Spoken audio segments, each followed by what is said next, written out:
Protests have erupted in Bangkok, where Myanmar's military leader is attending a regional summit just days after a devastating earthquake killed thousands across the region. Critics argue that he should have stayed in Myanmar to oversee relief efforts as rescue operations continue in full force. In Mandalay, dozens of monks' bodies have been recovered from a monastery, while hundreds remain missing. Many affected areas remain inaccessible to authorities, raising fears that the death toll will rise further. Teams of rescue workers have been deployed to assist the injured, but heavily damaged infrastructure has significantly hampered their efforts. The 7.7 magnitude earthquake sent shockwaves far beyond Myanmar, with tremors felt as far as Thailand, where at least 21 people lost their lives. Our correspondent Nick Beek reports from Bangkok, where Myanmar's Junta leader Min Aung Hlaing has arrived to attend a regional business summit aimed at boosting Southeast Asia's economy. His presence at this event has sparked outrage, as he has left behind the nation in crisis. Over the past 4 years, Min Aung Hlaing has been largely ostracized by the global community due to the military coup he led in 2021, which plunged Myanmar into a brutal civil war and widespread suffering.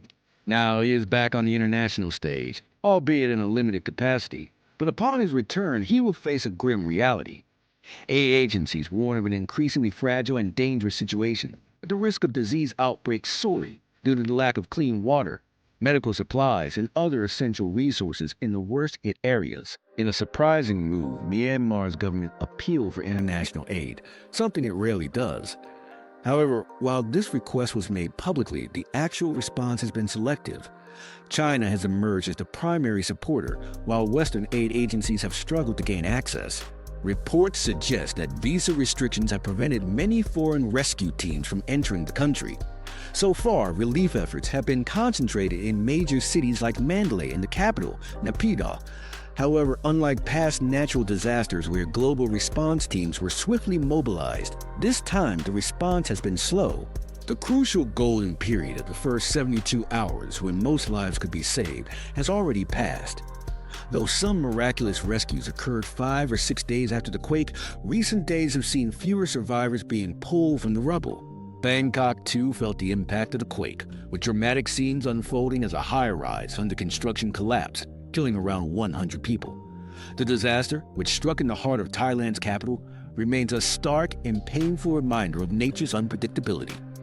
Nearly everyone in the city has a story of where they were when the tremors hit. But the real suffering persists in Myanmar, where thousands remain displaced. Many are too afraid to return to their homes due to structural damage, forcing them to sleep outdoors for over a week.